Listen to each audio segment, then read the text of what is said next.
Hello. Hi. Yes, we are recording. Yes. Yay. Okay, so this is our second Q&A. So it's a follow-up to the first one. So if you didn't or listen to the first one that we did last week, you can start with that. But these are completely different questions, so you can also start here too. Why not? So today is May 24th. It's a Sunday morning. So yeah, good morning. Good morning. Good morning. I have my Yeah. coffee, my big coffee. Oh, that's wonderful. I'm expecting a second coffee, but my family is out for a walk and I have granted permission to enter the door for coffee. For So, coffee, for coffee only. yes, you can enter the room and bring me a coffee, but you must be quiet. And With have love. coffee. Yeah. Thank you. Yes. Thank you. Be safe. Yeah. Yeah. So how are you? I'm good. I'm good. Yeah. Yeah. I'm excited to go through these ones. There's, like I said, the first ones were fun, and we only have 7 today. Okay. And yeah, I think they'll be really fun. Some Yeah. gear recovery, trail route safety and wildlife. Our categories make sense. Yeah. I'm good. I'm excited. How are you? I am great. I was actually thinking this is not planned, but what is something totally trivial that you miss since you've been locked down? That's like totally first world problem. Like, Yeah, oh man, I miss that. like a privilege problem. Yeah, what's that? I think it's a funny Huh, question. Some people I've asked this to, they've come up with the funniest answers. that is a funny question. I put you on the spot. I'm sorry. Yeah, I I'm like I think being such an introvert, like it's not social things. Hmm. This is great. Yes. I could easily list some of the things I've maybe made up that are positive that I like. So I haven't actually really thought about what I miss. Uh, trivial thing. I think this is actually a good runner's answer. I Ooh. miss just being on the go and like getting gas and then eating. Like I feel, I feel Yeah. like now Okay. I'm so cautious of what I've touched, and I've maybe to a fault never felt that way before in my life. Like I would totally gas up my car and grab an apple and eat it, and like don't judge me, but Totally. I've Yeah. never washed my fruit and vegetables, not with soap. Like I might rinse some things sometimes, like Yeah. kale because there's slugs in there, but like otherwise, I would never think twice about like having just ran and grocery shopped and then open up a bag from something and grocery shopping and eat it. And Yeah. that's yeah, I don't know if that counts with as a That's a trivial. really That's good one, actually. Yeah, I I miss have a that. coworker that said she went through the Tim Hortons drive-through and somebody grabbed like the lid to put it on her coffee and just like put it on with their hand, and that she was Mm. like, ew. So she had to sanitize the Yeah. top of her coffee, like takeout coffee, which is yeah, it's something you never would have thought before. But yeah, that's unrelated. I don't know. What about you? I miss massages. Mm, Yeah, which is that's kind of valid. running related to. Like I wish I miss because I have benefits and I'm lucky, I guess. I miss having like a person working out my butt because I cannot foam roll some of those spots out by myself. Yeah, I need like an elbow. yeah, that's Yeah. fair. Yeah. I think a So lot of people would say that. Like Matt said that too. He's like, when this reopens, I'm getting a massage. Like, welcome. yeah. And again, unrelated, but I was talking to a massage therapist from where you work, and she Mhm. was saying, "Oh yeah, like we have to wear goggles and a gown and a face shield, And now relax entirely. goggles and a mask." Yeah, yeah. Relax while I rub you with this like I don't know fabric arm. Yeah, I was kind of wondering about that because usually there's a sheet, but if they were clothed too, just how that might go. But I mean, I guess, hey, if it lets us be open in that way, cool. Like that's okay. Yeah, exactly. And especially people with real problems who really need massage therapy. Right. Yeah, that It too. was just like, my butt has a knot. Please save me. Yeah. I run up hills all day. Help. Yeah. So I don't know. Yeah. I Well, probably that won't be going because it's not a very important thing, but one I day. do miss it. Yeah, I do Yeah. miss that. But yeah, let's talk about questions. Yeah. Let's Yeah. dive in. All right. So the first question today from our gear questions is, when do you know it's time to get new trail shoes, and how often should they be replaced? Great question. Yeah. And this person mentions that they have a few shoes in rotation. Some That's the next question. really. Yeah. Oh, okay. I've combined them. So Oh, that was smart. yeah, but we can actually do it at the same Mhm. time, I think. But just to answer what you just said, Like I don't think you need 10 pairs of shoes to be a trail runner. It definitely helps if you have if you can rotate your shoes when they're really gross. So like say anybody listening to this, if you have some shoes downstairs or around you, just look at the soles and look at the around the toes, and do they have holes in them? And I bet you some of you will say yes, because inevitably somebody always has holes in their shoes and they think it's hilarious, but you Those shoes are too old. if you have holes in your shoes, do not use them anymore, you crazy person. Because it's not good. It's not good to have a bunch of holes in your shoes for several reasons. One, the integrity of the shoe is totally beaten down, so the way it was built is not good for you anymore. Two, something might go in your shoe, like a stick or like a murder knife or something horrible. You don't want things in your shoes, or you might get more water in there and then you get blisters. Yeah. Come on, people. Come on. Duct tape does work. It does work in a pinch, but this isn't an in a pinch question. This is how much should I change my shoes? So yeah, look for holes. Like if you go online and you just do a quick Google search of this, they say, or Strava says, between 400 and 800 kilometers. But I think it depends on the integrity of the shoe, right? Like if you've got a racing flat that's meant for, oh, hello, beautiful shoe. But that one, oh, I'm shaking my computer. But that one has great integrity, actually. Again, like you would all see this, you would all know this, right? Like that's a design crack like underneath for split or for flexibility. But anyways, good shoe. So what is that shoe, Jenny? This, oh boy, put me on the spot. This is the On what is it, Cloudburst? Cloudburst. That's the road running shoe, right? No, this is the trail. This is the new trail for 2020. I know. Look at us. So the road ones are a little bit flatter and they connect, I think, all the way through. Again, depending on the model. But yeah, this is the trail one. They've spaced the lugs out. This is not an ad for On. They spaced the lugs out so that they don't catch as many things, which I think is smart. They've also closed up some of the holes so they don't catch as many things. Yeah. But what I would say, like, sorry, with your notes on shoes, obviously, again, the fabric is all intact. Notice that. That's what you Very want. nice. And then the cushioning too. I was just gonna. Yeah. So this shoe, unless Jenny gets a bunch of holes in her shoe, this shoe would last a long time, because it's meant for long, like it's not meant for necessarily racing. It's meant for long training. You can race in them, that's fine. But that's not, like if you were to buy it online, it would say every day. Actually, there's a good website where you, like if you're wondering what kind of shoe you have and you don't know, if you go to Running Warehouse, it's an American company, and if you buy shoes from there, it's really expensive, so you don't have to necessarily buy shoes from there. But if you just want to know the specs of your shoe, you could just look it up and you go online and it'll say like, this is an everyday shoe, this is a lightweight shoe, this is a heavy shoe, and you can kind of guess from there. But just go by feel, because something I notice in my shoes too is they might look fine, but I'll notice that on the sole, there's just some rubbing there. And maybe I have a funny hip problem that I haven't had in a little bit, and I just change my shoes and it goes away. Yeah. So yeah, if all of a sudden you're feeling some type of like knee pain or shin pain, in a couple months, or it's been a couple 100 kilometers, I haven't changed my shoes, that can always be a good thing to try. The other thing, like you said, go by feel. I find sometimes I'll buy a new pair and I might still run in the old ones the odd time, but usually I can tell the difference when I put that new shoe on. If the old one now feels like a slipper, it's done. Yeah, exactly. When they get too comfortable. Like, when it feels like you're just wearing a house slipper on your foot.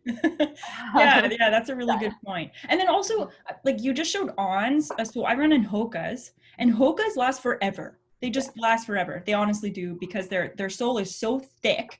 And they're just meant for durability. They really are. You can also tell by the treads sometimes. So again, there isn't an exact distance or duration for each shoe. You kind of have to just get to know what you're running and just get to know what you're looking for and feeling for, but also the treads. So not so much in the On, because these lugs, like these won't really wear down, but on some other ones I typically run in those, or Adidas Terex, or Nikes, and they have like the smaller types of grips off the bottom, and they actually wear down. So when you look, all of a sudden, usually near the toe and the ball of the foot will be very, very worn and rounded. Yeah, exactly. Action, and then you kind of know that if that's gone, then unless you've been on really aggressive trails, which sometimes happens, but then usually the cushion is also gone. Yeah, totally. So just like without fully going through the next question, just how many shoes do you typically rotate? So if you have a bunch of shoes, you have some trail shoes and some road running shoes.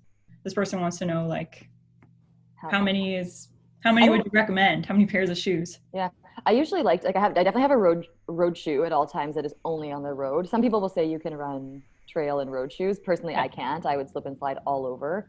That might be in my head, but it still happens, so I don't do Yeah. it. um, and then I usually have a trail pair, and I usually really only have one, maybe two pairs. And kind of like you had alluded to, Katrina, like that second pair is best for when I'm doing like a Saturday, Sunday on trail, and the first pair is muddy and soaked. So like I Yeah. do have, I could say honestly right now down in my shoe closety thing, I have quite a few pairs, but a lot of them like become dog walking shoes or walking shoes or backup plans. Like I have some that I love the tread on that I've kept for years, but I only run if I'm running packed snow. I run in them then, and that's the Solomon S Labs that like do have a hole in the side, but I might wear them once a year. So I'm like, well, I'll just hold on to those because they're really great in that specific condition. I don't need a new pair like that. So yeah, Yeah. I don't really rotate through different pairs within my training. The odd time I'll go back and forth between the Adidas Terrex and the Wild Horse because the Wild Horse hold a little bit more cushion, but Hmm. that's kind of it. Yeah. Yeah, like for me, I used to have plantar pretty bad, plantar fasciitis, if anybody has this problem. So I was wearing one shoe only, and that was because it was the only shoe I could run in that didn't give me heel pain. So when I had that, I was running trails and the road, and so I wore it's called a Hoka Challenger, and it's meant for that. Like when you go to the website, it says meant for road and trail kind of crossover. So that was a good option for me. And then now that I don't have that, I have a specific road shoe and I only run in that shoe. And then I have my trail shoes and I only run trails in those shoes. And then I have older shoes that I used to run in that maybe I've noticed the tread's gone on them. And I use those for walking or hiking. So actually, something I should have mentioned with this on stuff, I have a code. So if anybody is interested in getting some shoes or socks or whatever, we have a 30% off code, which is pretty significant, I think. What is it? Can you share it here? Do you want people to I reach don't out? know it. I don't remember it. I have to. I'll copy it and paste it in the Facebook group. Cool. Yeah, Yeah. that Codes. takes 2 minutes, uh, which I don't have. I'm very busy answering important questions. didn't memorize Yep. that. Yeah. All right, next question. So those were kind of the first two about replacing shoes and rotating shoes. Yeah. Next one is, do you have any recommendations for running shorts? A lot of people deal with chafing, even with Body Glide or riding up during longer runs. This is so common. Yeah. Yeah. Yeah. I have some good chafing going on right now, actually. But for shorts, we have props. We're very prepared Yay. this time. So I have these shorts. Can you see them? I can't see Yeah, that's me. great. Those are the on running shorts. They really only make one style in two different colors, and they have what you can see there. Yes, they also look nice as a hat. But yeah, you can see there's a liner underneath.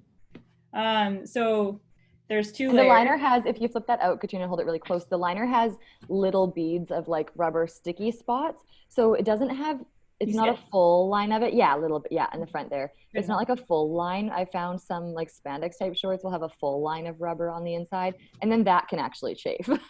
That hurts. But the on ones, it's very, very light and very thin. Yeah. So you actually don't really, I don't notice that part. No, I have three pairs of these. I'm wearing them right now, and then Yeah. I've got some here, and yeah, like they've got a liner, so like they're covering the spots Mhm. that are chafing. But as you run, they can ride up, Yeah. I've and had so that definitely with those sometimes. me too, because Yeah. I almost solely run in these, and I do have a little bit of chafing. But then if you do have chafing, Next prop. prop number two, Yeah. squirrels nut butter. And so I Uh, used to use Body Glide. I was going to say on that too. I used to use Body Glide all the time, and now I solely, again, not an ad, I solely use Squirrel's Nut Butter because it just works better for me. Way better. And it's a Yeah. salve too. So if you have some bad chafing, you can put it right on right after. Like say you forget to put it on, you can put it right on after your run and then hop in the shower and then you don't scream. Yeah. Yeah. Yeah. They put that right on it. Oh yeah, Reduce yeah. your shower screams. I actually just meant that. Yeah. Put an end to your post-race shower yelps. And I use that, like speaking, like we're talking specifically about shorts and chafing, but depending on your distance, depending on your gear and stuff, just chafing can occur anywhere. So I actually take the squirrel's nut butter. I often will, if I'm wearing shorts, I'll put it on my inner thighs. I'll put it actually right here where my pack sits. I find that breathable material underneath the shoulders of the pack can chafe me quite a bit on my collarbones. Some days it goes on the back of my arms. That's a spot I get as well. So yeah, you can use it anywhere. I use it on my feet, even though they do have they have a foot salve, which I'll use sometimes too, but I'll use the anti-chafe on my feet. And they make that green one you have, and then an orange vegan one, and I find them both to be excellent. Yeah, I like them both as well. So that's a good option. And then did you mention the shorts that you Yeah, oh no. So other styles of shorts, I actually don't know I'll have to look up what type they are. They're from Garrison Running Co. Solomon short. They have the built-in undies. I actually cut those out because I just didn't need them. And felt that they were almost like a mismatched fit for me with the shorts. The shorts fit well, but the undies were weird. So you can always do that, cut them out. And then they're just like a little bit longer. So I find with like the On ones too, when I run in those, I'm running in a short. Even with the liner, just how they fit on my legs, like everybody's different. So the Solomon ones sit just past that spot where I would have chafing. So they tend to just sit in the right spot that they don't ride up. And then they don't have any thick seams that cause any chafing or anything along them. So those, and then also a super common one is the Lululemon Speed Short. With that, again, you will probably want something like a squirrel's nut butter, because those ones don't ride up because they just are really short. So that's kind of the other option. Ultimately, I'd say find the ones that sit in the right spot for you. Like I went, like years ago, I didn't run in shorts because I just was like, well, I guess that's not an option for me. I really never did. So then I went to the Lulu Speed Shorts and just decided to kind of try it, and then use Body Glide and things like that. So if you want to feel comfortable in shorts, find ones that you like, that you feel you can move in, and use something like Body Glide. I carry mine on most runs. Yeah. And then earlier we were kind of, just before this started, somehow this question came up because we were gathering our props, and we're like, oh, we should stop talking about it because we'll forget to mention some of this stuff. But we did mention that it's not necessarily better to get longer shorts, because if you get longer shorts, there's often, like, if you think of the Courtney Dauwalter shorts, and again, if you don't know who Courtney Dauwalter is, last week we mentioned Kilian and we said look up Kilian, but this week you can look up Courtney Dauwalter. She's an amazing ultra runner, but she runs in these long, loose shorts. And if you're not wearing anything underneath it, obviously, like, your legs would rub together with those too. So just because they're a longer short doesn't mean they're necessarily an anti-chafe option. So you have to put them on your butt and like squeeze your legs together and see. Run. You have to run. There's a rubbing. Yeah. And then actually the last point I have, which I never do for long runs, is for racing, if I know that there's a chafing spot and I'm going to be out there for a long day, and I did this for the Hurt 100, is I'll tape that spot. Like, I'll put KT tape. I'll be like, okay, here's a little bit of residual redness from whatever run. Like, here's some tape and you're going to be there all day. So that's a last minute option for. And then you might, actually for that you could answer. Did you do both sides then, so that it wouldn't be abrasive on the other leg, or did you just do the, okay. Yeah, I did both sides. And I don't remember how long that took me. It was like 25 hours of constant movement, and they stayed on all day. So tape is your last ditch effort. And KT tape does work really well. It tends to hold better when you get sweaty and stuff. Yeah. All right. Do you want me to read this one? Sure. Okay. They do some words, and then how they're asking about foam rolling. So how long do you do it for? Where do you start? What do you do if you have tight calves? But I think if anybody else has this question too, like, how do you foam roll? What do you do for foam rolling? So I'll give my answer, and then Katrina, I'm kind of more curious to hear yours. I think you probably have a better, more thorough foam rolling. Because everything is sore on my body? Are you judging me? No. Because you're better that way to your body. Paul just came in and gave me his coffee. Oh, look at that, a mystery coffee. Look at the difference in size of our mugs. Like, hi, it's just the size of my head. I'm a fancy lady. I have espresso. Also that. I've gone back to putting protein in my coffee, so I have big coffee because I need to dilute it. Yeah, so actually, totally like a side note, so you put protein in your coffee because you were thinking maybe you needed to have more protein. Did we talk about protein in the last one, or that's just in our nutrition chat? I think just in our nutrition chat. I think so, and you and I have talked about it. Like we talk talk about it constantly. But yeah, Jenny's putting like it's an Herbalife product. can't. Yeah, you can't show you. Like it's 15 grams of protein, and she just puts it right in her coffee, and then with her whatever she has for breakfast later, that's just like it's bonus. So sometimes I'll do my smoothie with its own like 25 to 30 grams of protein and my coffee, because I usually start with my coffee and then have my smoothie like within the next kind of half an hour, 45 minutes, not that far away. But yeah, it's then I'm like, oh, I have like 35 40 grams within my morning meal, and that's fantastic. Yeah. So yeah. But anyway, foam rolling. Yeah. The question you didn't ask that we're going to answer anyways. Sorry. Foam rolling. This is my foam roller. So I do have one of the harder, longer foam rollers as well, but this one is just foam. It's not actually as aggressive as it looks. These squish right down. Which is a good one to start with, actually. I use that because then if I have this one, I'll actually foam roll. Whereas if I have the other one, I might not. So this one looks like this. I've actually seen it quite a few places. Oh, that's a Gaiam brand. Yeah. I honestly think I got it at like Superstore or something, or maybe not. I don't know. Yeah, they're everywhere. Yeah, so it's a great one. It's fairly inexpensive. It really doesn't hurt that much. So it's good for getting me into my foam rolling. When I do foam rolling, this is probably the most kind of generic routine for anybody who maybe doesn't have specific spots of aches and pains. Just use as a really good recovery and maintenance technique. I've been doing it each morning since kind of quarantine. So that was, again, a good way to get me back into it. I'm not commuting to work right now. So during my coffee time or whatever, I'll do my foam rolling. And then I usually start with a lacrosse ball, and I start with the feet. So then I do a light foam roll for me, just kind of a crossover, like a general one that feels good. I'm probably spending less than a minute on my feet, like maybe 30 seconds per foot. And then I go down on the floor and I go into my calves. So I'll do this foam roller this way, calf goes over it. Sometimes I'll do a little bit side to side, depending just on how things are feeling. Again, that's without injuries and without plantar or anything like that. I just kind of do a light foam roll that feels good. If there's a sticky spot as I'm rolling, I might it depends what it is. Again, that kind of varies. I might hold and let it release if I know it's just kind of a spot of tension, or I might make sure that I'm not going right over it, depending on what it is. I also, from the calf to kind of the front of the leg, so I can do that front anterior tibialis, which runs down that front and kind of outer aspect of your calf. That one for me feels really good, and I actually do really notice a difference when I roll that versus when I don't. And then I do hamstrings super briefly. I'm actually super kind of quick on the hamstrings. It's usually like 1, 2, 3, and then I go into the quad and I spend a bit more time in the quad. Again, I'll go over. I'll usually put this across kind of my upper glute, lower back, and do a little bit there. Yep. And that's really, for me, that's really it. It's, if I were doing it because of soreness or aches and pains or anything else coming up, I would spend probably a lot more time with it. I have done that in the past. Yeah, and I can talk about that because I'll let you, or like even like a multi-stage. When I did a multi-stage race over 5 different days, I spent like about 45 minutes after stretching and rolling and focused most on the rolling. I just had a playlist to pop it in my ears, and I would do the same thing, but just spend a lot more time in each area. So right now it takes me probably less than 10 minutes.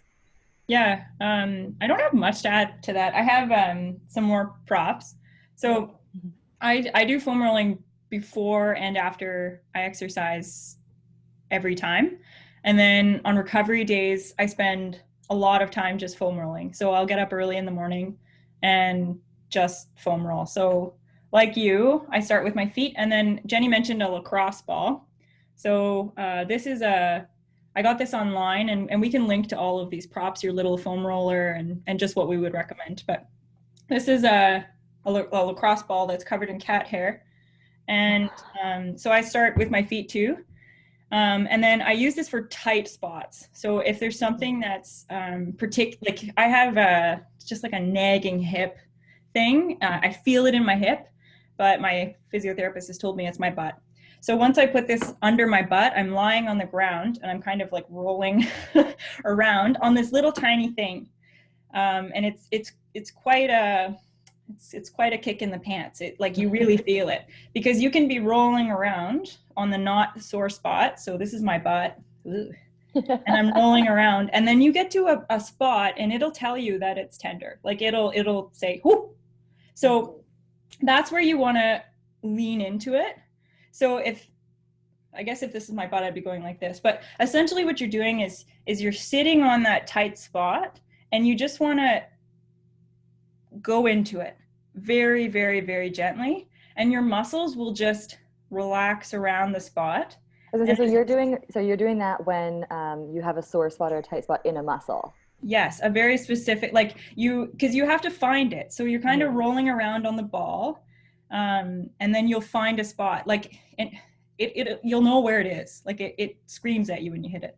So you sit on it. You sit on that spot with the ball, and you just let your body kind of melt around it, and it will release. So when I was talking about missing my massage therapist, they're doing like a myofascial release, and this is self myofascial release. So if you ever hear that, it's not a fancy term, it's just muscles releasing themselves. Yeah. So sitting on a ball. Yeah, that's what that does. And so I tend to do that around my butt and like hip area.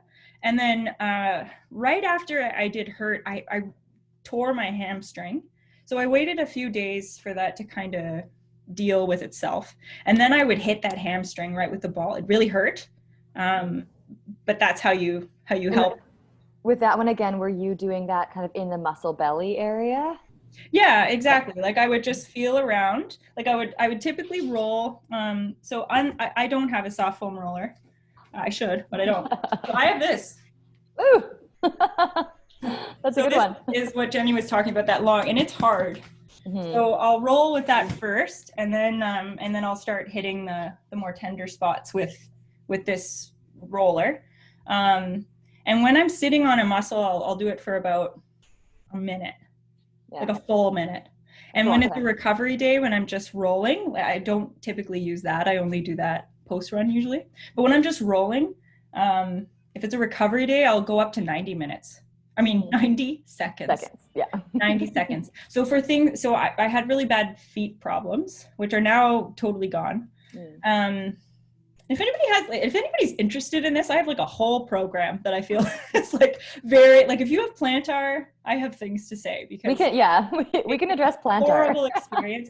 And I thought I would just have it for the rest of my life, honestly. And it took a lot of work, but it's gone now completely. I think that's actually such a good point. Again, the questions you guys didn't ask. But again, you all have great questions, but we just have lots of things we like to talk about. The thing I'd add there, like you kind of said, is you thought it would just last forever. And I think there might be things with running that always feel a bit uncomfortable. But if you have aches and pains, for the most part, they don't have to last forever. It's not just part of running, like the knee pain question from last time. It doesn't have to just be part of running. So again, if you've seen somebody like a doctor or physio, somebody who maybe isn't a runner and just says like, oh yeah, people that run have that pain, maybe again, dig around a little bit, talk to a coach, talk to somebody who's experienced that, because like with plantar for Katrina, if you don't do it right, it can go on for a very long time, like your whole life. A year. Or it could stay forever. And if you don't deal with it early, then it will prolong the problem. So yesterday, during this is the clinic, so during our 7th week talk, I talked about your why. Mm-hmm. So if you feel a little niggle or a nag, you want to be proactive with that, because if you have a why and running is really important to you, then you want to deal with these things right away. Mm-hmm. So plantar, a big problem with sore feet is often really tight calves. So that's why I spend 90 seconds on my calves on recovery days, and then I spend a full minute. And I'm not going to go into it because Jenny explained it perfectly. That's how I would roll my calves as well. And then for my hip thing, which is not a real injury, it hurts once in a while. It hasn't hurt for a few days, and that's again just with like really diligent foam rolling. I can usually get rid of it, or you're doing a couple single leg glute bridges. Yay. So, other topics. Yeah. So specifically, I wrote a few notes here, so I don't want to miss them. So if it looks like I'm reading, I am. So I just said I do calves, hamstrings, which Jenny mentioned, quads, your IT band, which we didn't talk about. So your IT band is if you kind of go to the outside of your knee. So if you're on either side of your knee and it's on the outside, and you just draw your fingertips up the side. So it's that. So we will link to David Roach's foam rolling video, and that's a really great place to start. Yeah. But this is a surprising one, actually, because I never have had an IT band issue, but every time I foam roll it, it hurts. And I've heard, so Every yeah, day. is that an area that the physio has suggested rolling? Because I've like with the IT band, I've always heard semi-controversial things. Like some people say Oh, roll it, some people say it's not a muscle, it won't loosen. Like so I feel like with that one too, I don't do it, it hurts. I'm it hurts. Yeah. but I haven't had any IT band issues. And whenever I've had people like, or whenever people have felt maybe issues there, sometimes I suggest also checking in on the glutes. Yeah. Yeah. And this isn't for a specific reason. I've just been told to roll it. Cool. So That's maybe what I was you're curious not about. necessarily, I haven't heard that before that you shouldn't roll your, I heard that once. So again, like I think it's more common to hear to roll it, and that's why I was wondering, like, oh, did the physio suggest it? Because that I know the physio Katrina sees is wonderful and very very well read in yeah. recovery techniques. So that's why I was kind of yeah, I was curious. Yeah. So that's one that I spend 30 seconds on. And Cool. I think I kind of mentioned that too. Like I spend longer on the more important ones. So Mhm. like you, so my hamstrings are totally fine now. I don't have any pain there. So I'll roll those lazily, Mhm. honestly, just on this thing for 30 seconds. I do my calves for 1 minute to 90 seconds. And then my quads, I hammer them. Yeah. Yeah, because yeah, they're like, actually, even when you have a sore hip, like you can kind of move upwards to Mhm. more of your TFL, which is, um, The best muscle because it's called the tensor fascia latae, which is just a great name. yes. Now you know. a little bit a little bit higher up. Mhm. So if you're noticing little pains, you can take care of a lot of them yourself. And, Mhm. another one I do actually just on this big one is it's called the, I don't know what you'll know, but it's the QL muscle. It's like here. No, I don't know if I know the name of that one. So it's your lower back, but you Mhm. just kind of like put your back on your thing and just roll it up and down, but not on your spine. You would turn like Can you do that? Can you do that again? yes. Anyway, so like your Oh, lower back is quadratus kind of roll. lumborum. Yeah, that. Cool. Yeah. I do that one too, and for just 30 seconds, and it just feels good. Yeah. Yeah, Yeah. because yeah, like our body is so connected. It's so connected. It's yeah, like anytime I feel anything that's sore, I always just assume it's something else that's weak. Yeah, Yeah. totally. Like Something's compensated, something's sore now. yeah, yeah, Yeah. like my feet were my calves and my hip is my butt. Like Mhm. And just there's again, I think like all of the things, obviously I think what we said are good tips. But if you're having specific injuries or reoccurring issues, again, if you have the option, go see a physio or talk to a coach because they might be able to direct you of, oh, have you tried this? Or maybe, yeah, go see a physio. That might be the ultimate message. yeah. And the reason I add that too is like because when I in the last year experienced some high tendon pain in my like it feels like it's in the butt, but it's one of the hamstring tendons. And with that specifically, with a tendon type issue, the problem was actually to not hammer and roll it. Yeah, So yeah, you're that's true. probably not rolling wrong. Like it's probably fine. You're probably doing the right thing.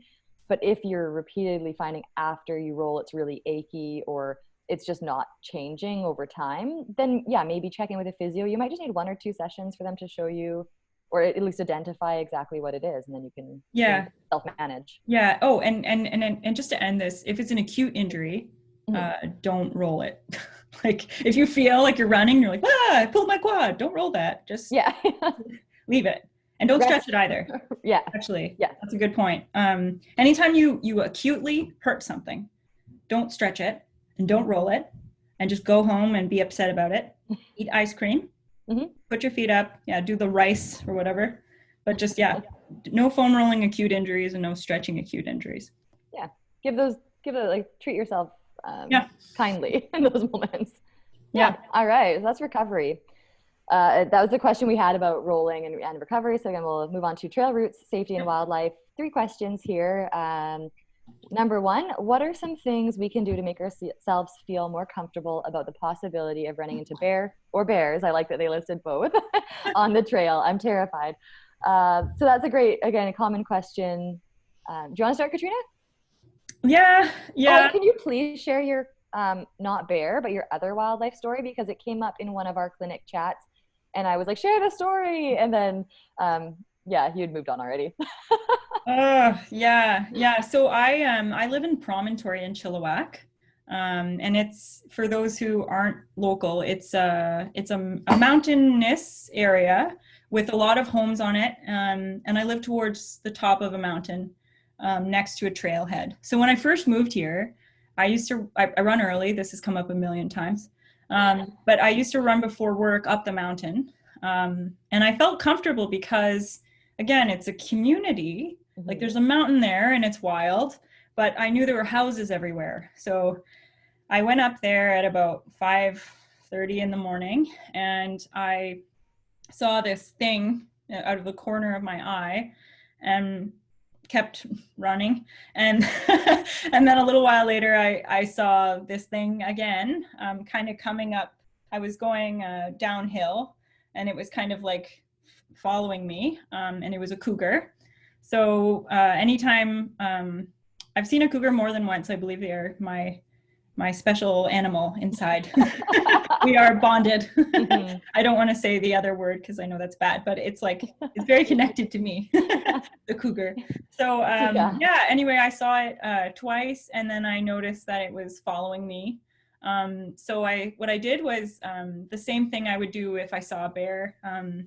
Not the same thing, but a similar thing. I made a lot of noise. So I made sure that the cougar knew that I was a very big, angry lady. I was wearing a jacket, so I took my jacket off and I put it way over my head and started like, I'm here. I will fight you. And I also started hysterically crying. So that's fair. So I called my my husband, and he didn't answer, and my in-laws were visiting, so I called my mother-in-law, and then I called my father-in-law, and he finally answered, and I just started going, Wah!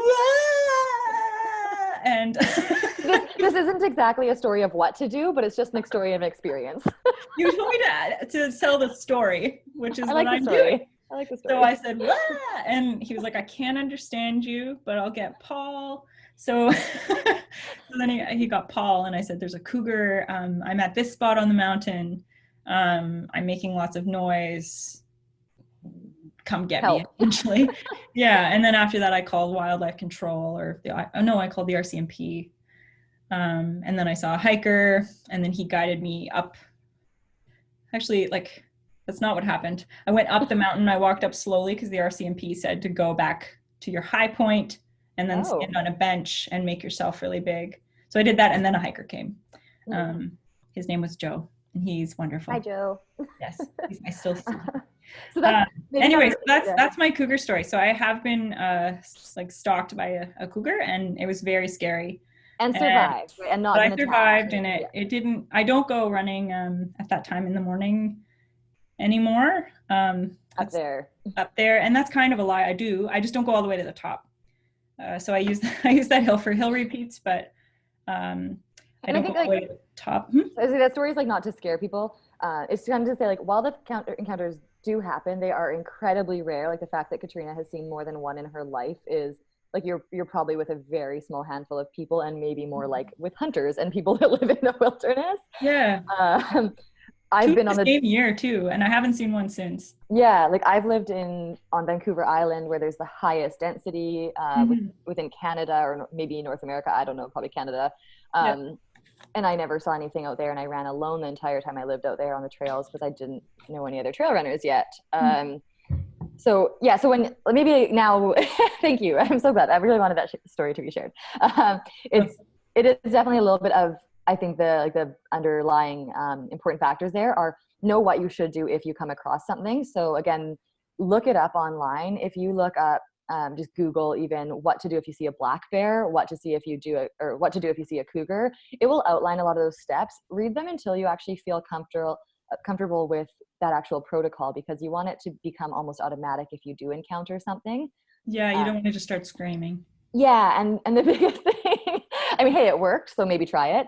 But I think ultimately know that for the most part, for animals, I think the best advice I've ever been given that kind of built any amount of confidence was like for cougars especially, which is not even what the question asked about. But for animals, if they get hurt, they're in a lot more trouble in their lives. So you want to show with a cougar that you are standing your ground and that you would fight. But again, look those up online, read the details, know what the protocol are for each type of animal in your area. We don't have not, I don't think right now. We don't have grizzlies in this area, so that's a whole nother ballpark. If you go traveling to like Banff or Alberta, Jasper areas, you will want to find some resources on that as well, and talk to the local trail people who will be able to help you out with where to go, and just knowing too if there is somewhere that you actually should avoid. Yeah, with bears, that's super common. Katrina and I have ran into bears together on the trail. We've been huffed at by a bear. All the bears we run into, like, this may be a good question for us. The bears we run into don't get scared of us. No. They know we have good snacks. Yeah, I don't know. They're not afraid of us, but Yeah. really this question is, what can I do to make myself feel more comfortable? So Jenny says, yeah, know what you're doing so that you feel prepared. So be backcountry prepared, even if you're on a little tiny hill like me. Yeah. And then you want to tell people where you're going, so that might make you feel comfortable. And this can be in the form, like, you can tell people as many details as you want. So you can tell them what time you're going to be there, what your route is, what time you expect to be done. If you have cell service, then you can text people along the way. If you don't have cell service, that's a good detail to tell people as well. Mm-hmm. So know your cell zones, if you will. And then, I don't know, when you do encounter an animal, just make sure to make lots of noise, because that's how that hiker found me. Like, he kind of heard somebody going, ah, and then came to find me. Yeah. And also to make yourself feel comfortable, a good idea would be to go on a trail where you know there are people. So in COVID-19, we don't necessarily want to be holding hands with other people on the trail, but if you're running on a mountain biker trail, and you know there are people in the parking lot, and you know a relatively good route to do, then you can be pretty comfortable knowing that there are people zipping around in your area. Like, don't go out first thing. Like, you went again. I went early in the morning. Yeah. Yeah. So if you go, like, for example, on the weekends, if you're running somewhere where there's some people in the parking lot, and maybe you're not the first one on the trail, I kind of take that as like, okay, this trail's probably been cleared, or an animal may have already been alerted to human presence. And with that, to carry, as Katrina said, like, do what makes you feel more comfortable by carrying what you need. So, like, I carry bear spray in the front, and water bottle on the other side in summer months. I also carry a little knife that flips out. Chances of, again, needing that or having that, actually, again, I've had the bear spray for about 4 years. It's but again, it's to replace it, but feeling comfortable. So that might help you feel more comfortable. Yeah. Make noise, play a pod. Like, I won't run with bear bells. That's annoying to me. I used to, actually, because when I was new to it, I'd rather be like, I just wanted that comfort. Play a podcast out loud. I think the thing to become more comfortable is think of all the times that you went out and haven't seen anything, or even all the times that people see bears and nothing goes wrong. So yeah, totally. Statistically speaking, you're very likely to be okay. You're very likely to not see something. Yeah. Like, my favorite trail is Edmiston Watt here in Chilliwack. And I know that it's like, people usually show up around 9. So I'll probably show up around 9 too. And then I'll usually listen to a podcast loud. Yeah, same. And I have all my bear spray and my knife. And I've never even seen scat on that trail. And I know there's bears in that area. So again, like, yeah, your chances are pretty slim. To me, that's kind of like enough of like, well, I'm not going to stay inside, so I'm going to take that risk and I'm going to go out prepared. Yep. Yeah. All right. Next one. Which app do you prefer, Trailforks or AllTrails, and why? Okay. I have a pretty short answer. I prefer Trailforks, but I do like both of them. They both have their positives and negatives, but so they both have the ability to build your own route. Trailforks is a bit harder if you want it to be public. Like, say you want to tell somebody where you're going and you've built a route. It takes a while for somebody to approve it. So that's kind of annoying, but either way, you can build it for yourself. So you can build your own route and then follow it, and it's fine, and you know where you're going. Oh, wow. This is Trailforks. That's Trailforks. This is on Ledgeview. Sorry, so I decided to give that. I like Trailforks better too. Yeah, and also like with AllTrails, a problem I kind of come into is I find the software crashes all the time. So I'll be out in the backcountry and I've saved a route. You can save an offline route. Oh, that's also beautiful. And then it like I'll go to turn it on to see where I'm going, and it's like I have to wait for it to load. Right. It's so annoying. Yeah. Whereas Trailforks tends to just like stay on the screen that you're on. Hmm. It's just like a little annoyance. But yeah, they both kind of have the same features. And I've also, actually I haven't used all Trailforks those has more features. trails. Like, Yeah. so if like you can just pull it up, and no matter where you are, you can see all the trails around you. Whereas all trails, you're looking at like a specific route, so you have to like go out of the program, go back Mhm. in. If you didn't pre-download it and there's no cell service, then you just don't get that option. Yeah. So I find also Trailforks is primarily mountain biking trails. So it may depend on your region and what yeah. types of trails are around you. But I find, yeah, same thing as Katrina just said with all trails. It's just not as user friendly when you're on the mountain trying to figure out what's around you, because you might be standing somewhere and you see this very obvious other trail, but it's not in all trails. So I find Trailforks in this area in particular in Abbotsford and most of the areas actually I've been, even when we like did a road trip throughout BC, I downloaded all trails and I got even the paid version of it. The thing I like with it is it can give you driving directions right to the trailhead. So if you are traveling, that's a great feature. Mhm. I haven't looked for that in Trailforks, but in Trailforks, I like it for on-trail navigation a lot more. And I can honestly say I use it almost weekly, and all trails Mhm. I might use once or twice a year. Yeah, yeah, I'm the same. Like all trails I typically use for adventures that we do that are like somewhere else. And Hmm. it's something that I'll pre-plan and preload, and that's the only time I use it. Yeah, So, there you go. okay, next. All right, last question. Yes. How do I reduce my anxiety about getting hurt while out running? As a background, they've explained they've had a really bad ankle injury while out running. They've been with friends who were able to help them, but now they're worried about going alone, especially on hills. They carry an InReach, awesome, and a first Yeah. aid kit, even better, while on the mountains, but are still worried. Yeah, I can relate to this. I think like you can never I think you just need to be kind to yourself. Mhm. Like when you hurt yourself really badly, of course you're going to be nervous the next time you go out. So Mhm. don't expect that you're just going to be the exact like when you again when it's a really bad injury. Don't expect that you're going to go out there and not and have the same carelessness that you did before. So just take it easy and be patient with yourself Yeah. and go out a lot. So you can start by just doing some slow jogs, you can do some hiking, but just do those things to get your confidence back and Mhm. not hurt yourself and be okay with that. Yeah. Um, and yeah, just not having expectation, because the realistic thing is that you're going to hurt yourself mostly on flats, Mhm. realistically, because you're not paying attention and you fall. This most of my falls have been on flats, even really bad ones. Even in So races, you see that so often. It's like people come off the trail, they hit the cement, and somehow they're on their face. It's like that yeah, person yeah, just descended a mountain, and yeah. totally. Yeah, like I smashed my knee a few years ago, and that was on a windy it was slightly no, it was flat. It was It was single track, but it was a flat spot. yeah, it It was was a just flat there was a root section. sticking out. Yeah, I just tripped. I just tripped Mhm. and fell down, and I have no idea why. We were chatting. I remember I was talking to you. You were up in front of me or Oops. something.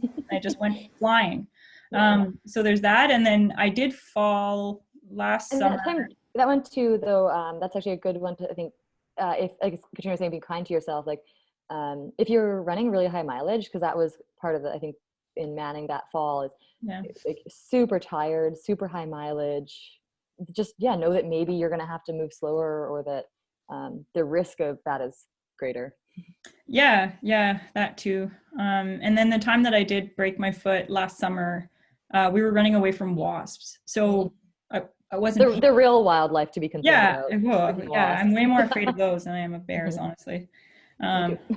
but yeah, like that was, again, not paying attention because I was getting away from a lot of wasps. So uh, Yeah. yeah, just be patient, keep going out there. Mhm. And then eventually you will gain your confidence back, but you kind of just need to take time. I wish there was a better answer, like, oh, you just need to do these drills, and but really it's just patience and Yeah. kindness and It'll come. And I think, again, that idea of think of all the times you went out and it's been fine, right? We're so mostly good fun. at Yeah. sticking to the bad experiences, and our brains lock into those. So remind yourself that there's been many, many times when that has not been the case.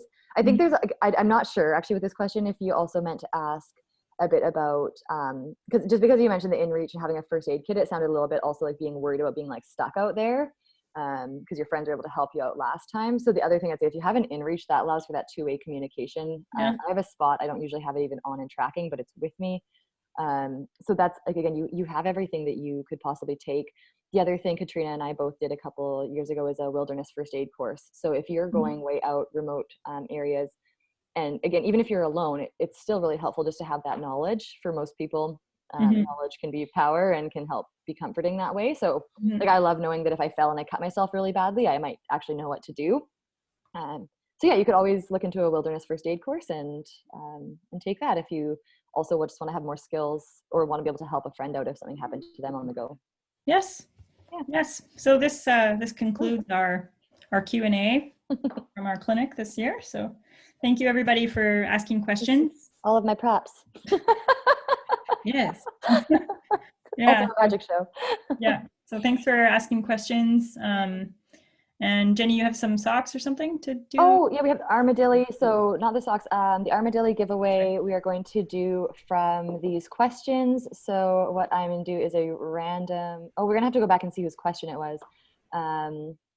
Random selection on here. So what I'll probably do actually is I'll go cut up all the names because we did combine some questions, and then we will post that into the clinic Facebook page and do the Armadillo arm sleeve giveaway, which are also great for helping reduce chafing if you have that under your arms. Okay. Yeah. Okay, so we'll do that. Okay, so Awesome. bye, Jenny. Bye. Bye.